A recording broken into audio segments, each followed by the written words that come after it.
नमन्ति ऋषयः देवाः नमन्त्य स्वरसाः गणाः नराः नमन्ति देवेशं नौकाराय नमो देवेश देवानां ईश देवता मानकर मालिक देवता मानकर प्रभु देवता मानकर गुरु किए देवदेव महादेव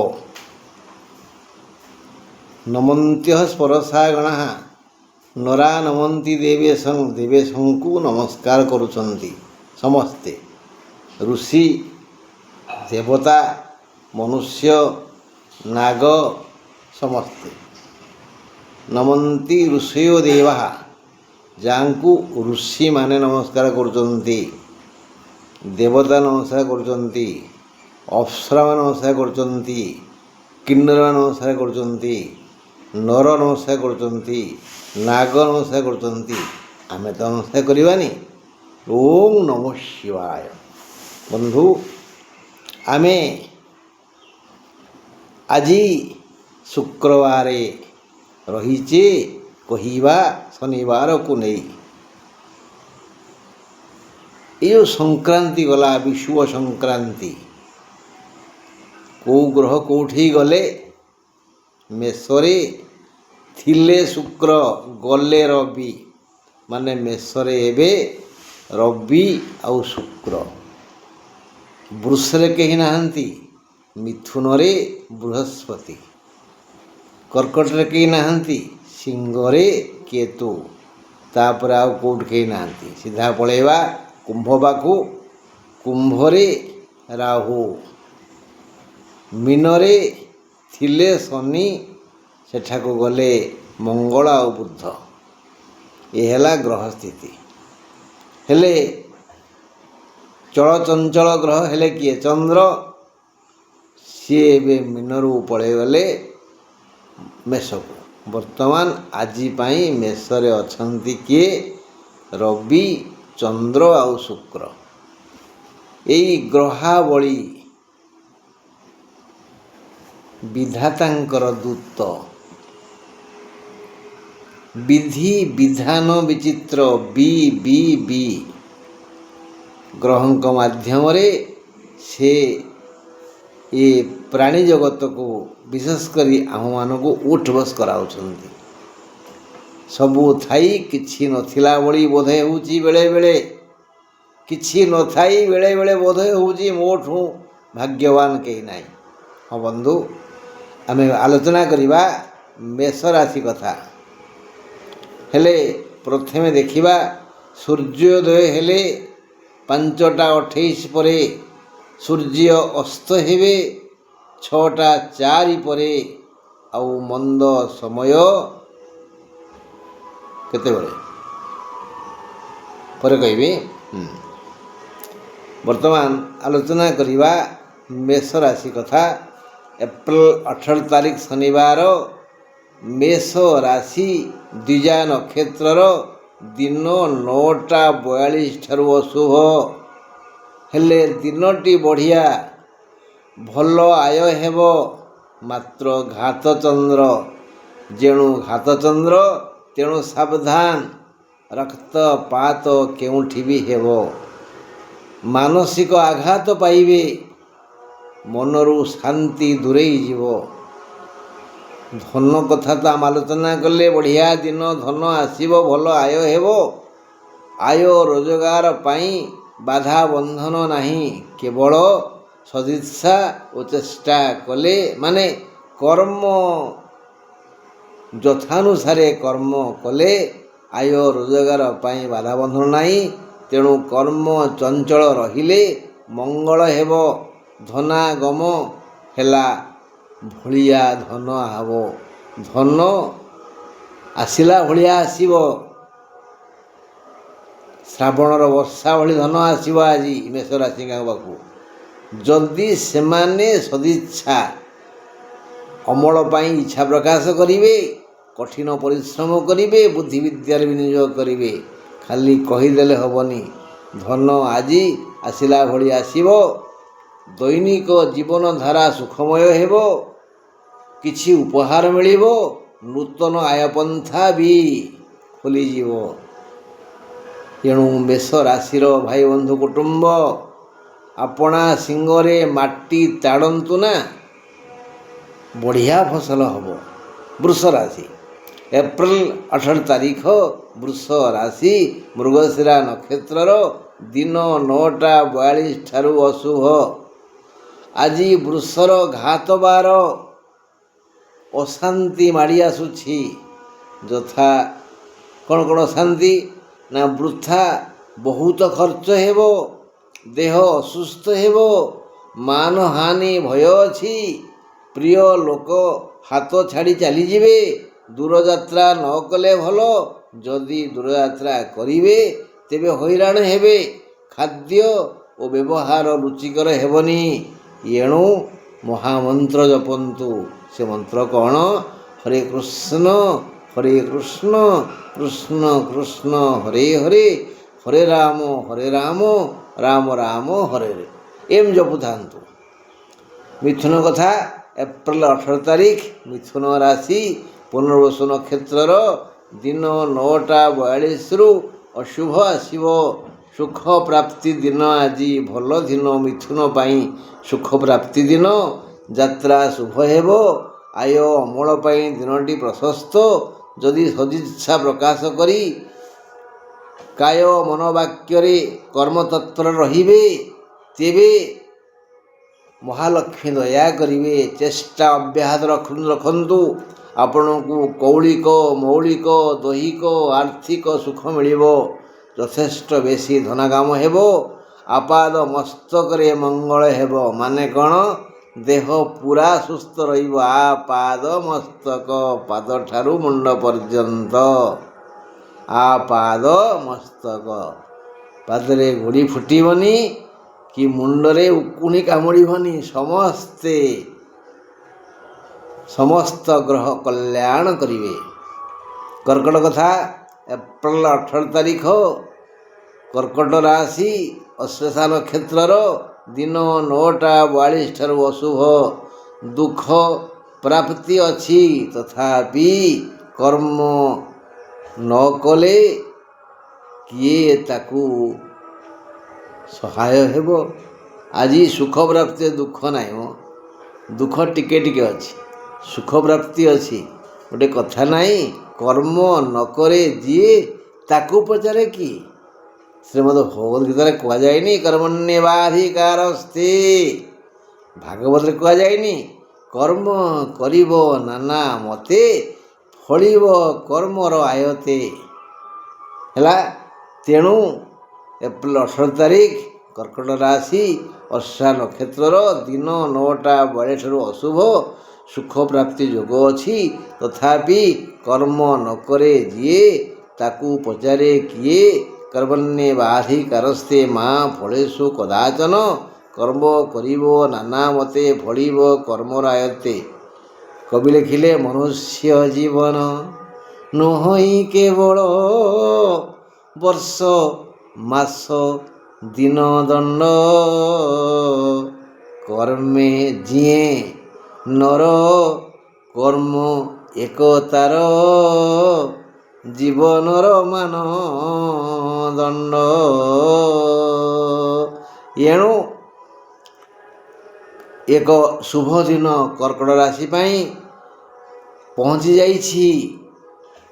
କର୍ତ୍ତବ୍ୟ କର୍ମ ପ୍ରତି ସଚେତନ ହେଲେ କର୍ମଭୂମି ଆପଣଙ୍କୁ ଯଶ, ଧର୍ମ, ଅର୍ଥ, କାମ, ମୋକ୍ଷ ପ୍ରଦାନ କରିବ। ଦେହ ପା ଭଲ ରହିବ। ବନ୍ଧୁ ମିଳନ ଯୋଗ ଅଛି। ମଧୁର ସ୍ୱାଦିଷ୍ଟ ଆହାର ମିଳିବ।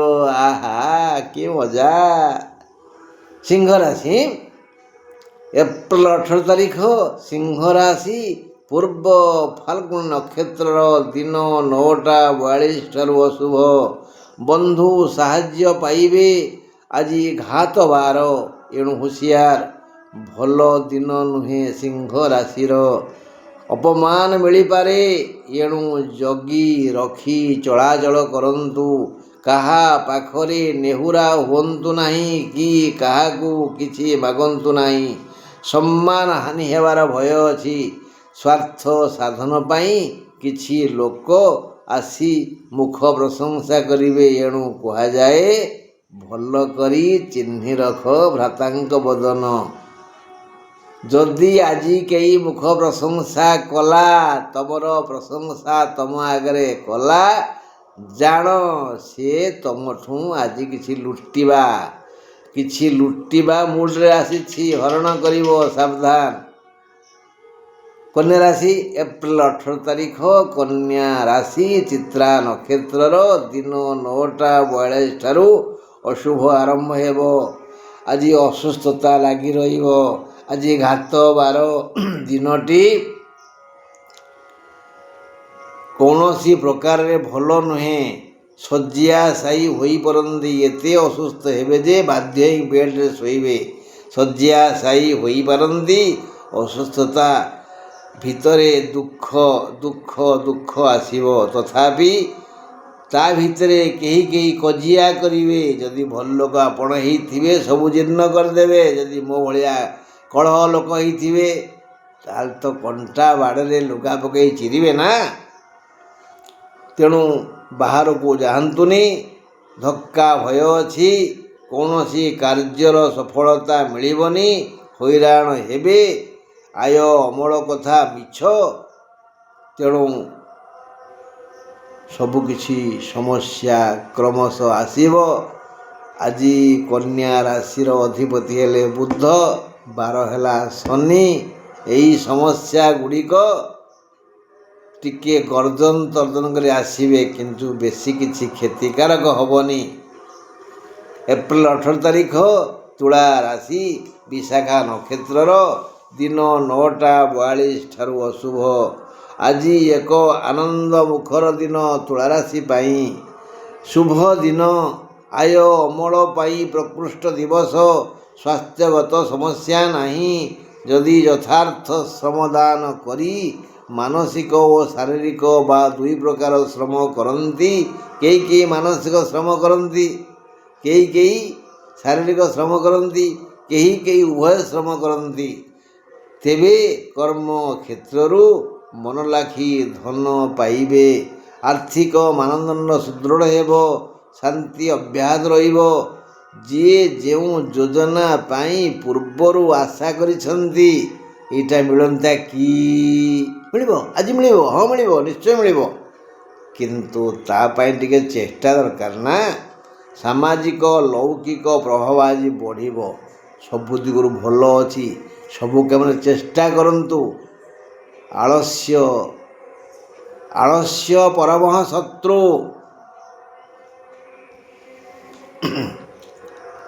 ଏବେ ଆମେ ବିଛା କଥା ଆଲୋଚନା କରିବା। ଏପ୍ରିଲ 18 ତାରିଖ, ବିଛା ରାଶି, ଜ୍ୟେଷ୍ଠା ନକ୍ଷତ୍ରର ଦିନ 9ଟା 42 ଠାରୁ ଅଶୁଭ। ସ୍ୱାସ୍ଥ୍ୟରେ ଉନ୍ନତି ହେବ। ସୁସ୍ଥତା ଅନୁଭବ କରିବେ। କେବଳ ଶାରୀରିକ ନୁହେଁ, ମାନସିକ ସୁସ୍ଥତା ବି ଆସିବ। ଆଜି ଲାଭ ଯୋଗ। ସ୍ୱାସ୍ଥ୍ୟ, ନିରୋଗତା, ବନ୍ଧୁ, ଅର୍ଥ, ଆୟ ଆଦି ବିବିଧ ଲାଭ ହେବ। ଆପଣମାନେ ଅନୁଭବ କରିବେ ସମସ୍ତଙ୍କର ଦରକାର ଶାନ୍ତି। ଆଜି ସମସ୍ତଙ୍କୁ ଶାନ୍ତି ମିଳିବ। ବିଛା ରାଶିର ସମସ୍ତଙ୍କୁ ଆଜି ଶାନ୍ତି ଲାଭ ହେବ। ଉତ୍ତମ ରୁଚିକର ଭୋଜନ ମିଳିବ। ଏପ୍ରିଲ 18 ତାରିଖ, ଧନୁ ରାଶି, ପୂର୍ବାଷାଢ଼ା ନକ୍ଷତ୍ରର ଦିନ 9ଟା 42 ଠାରୁ ଅଶୁଭ। ସମ୍ମାନ ହାନି ଭୟ ଅଛି। ସୁଖ ଶାନ୍ତି ମିଳିବ। ଶତ୍ରୁ ମିତ୍ର ପରି ବ୍ୟବହାର କରିବେ। ଆଉ ପ୍ରିୟ ପରିଜନଙ୍କ ଆଚାର ବ୍ୟବହାର ପାଇ ଅତୀତର ଦୁଃଖ ଭୁଲିଯିବେ। ଆଜି କୌଳିକ ମୌଳିକ ଭୌତିକ ନୈତିକ ମାନସିକ ଶାରୀରିକ ଆର୍ଥିକ ସୁଖ ପାଇବେ। ମାତ୍ର ଆର୍ଥିକ ସୁଖ ପାଇଁ କର୍ମ ଚଞ୍ଚଳ ରହିଲେ ତାହା ଟିକେ ଭଲ ଫଳ ଦେବ। କର୍ମ କ୍ଷେତ୍ର ପ୍ରତି ଆନ୍ତରିକ ସଦିଚ୍ଛା ପ୍ରକାଶ କରିଲେ ସେ ଆପଣଙ୍କ ପାଇଁ କଳ୍ପତରୁ ହେବ। ଯାହା ଚାହିଁବେ ତାହା ପାଇବେ। କିନ୍ତୁ କର୍ମ ବିମୁଖ ହେଲେ କେହି ସାହାଯ୍ୟ କରିବେନି। ଆଗେ ଶରୀର ଅସୁସ୍ଥ ହେବ, କର୍ମ କଲେ ସବୁ ସମସ୍ୟାର ସମାଧାନ ହେବ। ଏବେ ଆଲୋଚନା କରିବା କାହା କଥା? ମକର କଥା। 18 ତାରିଖ ଶନିବାର, ମକର ରାଶି, ଧନିଷ୍ଠା ନକ୍ଷତ୍ରର ଦିନ 9ଟା 42 ଠାରୁ ଅଶୁଭ। ରାଜଦଣ୍ଡ ଭୟ ଅଛି, ମାନେ କିଛି ଭୁଲ କାମ କରିଛନ୍ତି, ଚାରିତ୍ରିକ ଦୋଷ ଅଛି। ଅତୀତରେ କିଛି ଭୁଲ କାମ କରିଛନ୍ତି ବୋଲି ଡରୁଆ ହେଉଛନ୍ତି। ଆଜି ପୋଲିସ ଆପଣଙ୍କୁ ଖୋଜୁଛି, ଖୋଜି ଧରିବ। ଏଇ ଚିନ୍ତା ମୁଣ୍ଡକୁ ବିଭ୍ରାଟ କରିବ। ଆଜି ରାଜଦଣ୍ଡ ଭୟ ଅଛି। ଘରର ଆସବାବପତ୍ର ଆଜି ନଷ୍ଟ ହୋଇଯାଇପାରେ। ତୁମ ଚାରିତ୍ରିକ ଦୋଷ ପାଇଁ ରାଜଦଣ୍ଡ ଭୋଗିପାର। ଦେହ ଅସୁସ୍ଥ ରହିବ। ମାତ୍ର ଶନିବାର ହେତୁ ଓ ଶନି ତୃତୀୟରେ ରହିଥିବା ହେତୁ ବିଭିନ୍ନ ସହଯୋଗ ମିଳିବ। ବଡ଼ ବଡ଼ ଦୁଃଖ ଆସିବ। ବାତ୍ୟା ରୂପରେ ପବନ ବହିବ, କିନ୍ତୁ ସେତେ କିଛି କ୍ଷତିକାରକ ହେବନି। ପୁରୁଣା ରୋଗ ଅଧିକ ଯନ୍ତ୍ରଣା ଦେବ। ତାପରେ କୁମ୍ଭ ରାଶି। 18 ତାରିଖ ଶନିବାର, କୁମ୍ଭ ରାଶି, ପୂର୍ବଭାଦ୍ର ନକ୍ଷତ୍ରର ଦିନ 9ଟା 42 ଅଶୁଭ। ସଫଳତା ମିଳିବାର ଦିନ, ମାନେ ଯେଉଁ ପୂର୍ବରୁ ଭଲ କାମ ସବୁ କରିଛନ୍ତି, ଯେଉଁ ଯୋଜନା କରିଛନ୍ତି, ଯାହା ଆଶା କରିଛନ୍ତି, ଆଜି ଫଳବତୀ ହେବ। ସଫଳତାର ଦିନ। ଧନାଗମ ପାଇଁ ଏକ ପ୍ରଶସ୍ତ ଦିବସ। ଭାଇ ଭଉଣୀଙ୍କ ସହ ଦୃଢ଼ ବନ୍ଧନ ଆଜି ବାନ୍ଧି ହେବେ। ଆଉ ଯେଉଁମାନେ ଭାଇ ଭଉଣୀଙ୍କ ସହିତ ଝଗଡ଼ା ଝାଟି କରିଛନ୍ତି, ଯଦି ସେମାନେ ବୁଦ୍ଧିମାନ ହେଇଥିବେ, ବିବେକୀ ହେଇଥିବ, ଅନୁତାପ ନିଶ୍ଚୟ କରିବେ। ନୂତନ ଆୟପନ୍ଥା ଖୋଲିଯିବ। ସଜାଗ ପ୍ରହରୀ ପରି କର୍ମକୁ ଜଗିଲେ ଓ ସମୁଚିତ କର୍ମ କଲେ ଆୟ ଅମଳ ବଢ଼ିଯିବ। ଏସବୁ ପାଇଁ ବୁଦ୍ଧି ବିବେକ ପରି ଧୈର୍ଯ୍ୟ ଦରକାର। ବୁଦ୍ଧି ଦରକାର, ବିବେକ ଦରକାର, ଧୈର୍ଯ୍ୟ ଦରକାର। ସଫଳ ହେବେ, ସକାମ ହେବେ। ହଁ, ଚାଷ କ'ଣ କହେ? ମୁଁ ଚାଷ, ମୋ ପାଖକୁ ନୀତି ଆସ। ଜୀବନଟା ବା କ୍ଷେତ୍ର, କର୍ମକ୍ଷେତ୍ର। ଆଉ ଆମେ ଯିଏ ଯାହା କରୁଛେ ତାପରେ ଗୋଟିଏ ଗୋଟିଏ ଚାଷ। ମୋ ନା ଚାଷ, ମୋ ପାଖକୁ ନୀତି ଆସ। ହେଲା? ହଁ। ଆଳସ୍ୟ ହି ମନୁଷ୍ୟାଣାଂ ଶରୀରସ୍ଥ ମହାନ ରିପୁ। ଆମ ଦେହରେ ଖାଇ ପିଇବା ବଢ଼ୁଛି ଆଳସ୍ୟ। ତେଣୁ ଆଳସ୍ୟମ୍ ଶତ୍ରୁଂ ଜହି, ମାନେ ହତ୍ୟା କରିଦିଅ। ବାସ୍, ଯଦି ଆମ ଅଳସୁଆ ନ ହେବେ, କର୍ମଠ ହେବେ, ତାହେଲେ ଆପଣଙ୍କ ଦେହ ମୁଣ୍ଡ ଠିକ୍ ରହିବ। ବାସ୍, ଶନିବାର ହେତୁ ସମସ୍ୟା କିଛି ଆସିବନି। ଯାହା ଆସିବ ତାହା ଗୁରୁତର ହେବନି। ଏବେ ଯିବା ମୀନ ପାଖକୁ। 18 ତାରିଖ ଶନିବାର, ମୀନ ରାଶି, ରେବତୀ ନକ୍ଷତ୍ରର ଦିନ 9ଟା 42 ପରେ ଅଶୁଭ। ଆଜି ମୀନ ରାଶିଆଙ୍କୁ ଶୁଭ ସମ୍ବାଦ ପ୍ରାପ୍ତି ହେବ। ଧନାଗମରେ ବାଧା ନାହିଁ। ଦୈନିକ ବୃତ୍ତି ପୂର୍ବପରି ଚାଲିବ। ମାତ୍ର ମନ ଭାରାକ୍ରାନ୍ତ ହେବ, ମନ ବିକଳ ହେବ। ସବୁ କର୍ମରେ ବାଧା ଆସିବ। ପାରିବାରିକ କଳହରେ ଲିପ୍ତ ରହିବେ। ସାଧାରଣ ରୋଗ ହୋଇ ସାଙ୍ଗେ ସାଙ୍ଗେ ଭଲ ହୋଇଯିବ। ଶନିବାର ହେତୁ ଓ ଶନି ତୁମ ରାଶିରେ ଥିବାରୁ କିଛି ନୂଆ ଘଟଣା ଘଟିପାରେ, ଯାହା ଜାଣି ଆପଣ ଖୁସି ହେବେ। ବାର ହେଲା ଶନି, ଆଉ ମୀନରେ ଅଛନ୍ତି ଶନି। ଦୁଇ ପ୍ରକାର ଶନି। ଆଜି କ'ଣ କରିବେ ନା, ଆପଣଙ୍କୁ କିଛି ଘଟଣା ଶୁଣେଇବେ, ଯେଉଁ ଘଟଣା ଶୁଣି ଖୁସି ହେବେ। ଆଉ ବନ୍ଧୁ, ଯେଉଁ ମହାଦେବଙ୍କୁ ପ୍ରଣାମ କରି ଆମେ କାର୍ଯ୍ୟ ଆରମ୍ଭ କରିଥିଲେ, ତାଙ୍କୁ ଆଉ ଥରେ କହିବା, ଓମ୍ ନମଃ ଶିବାୟ।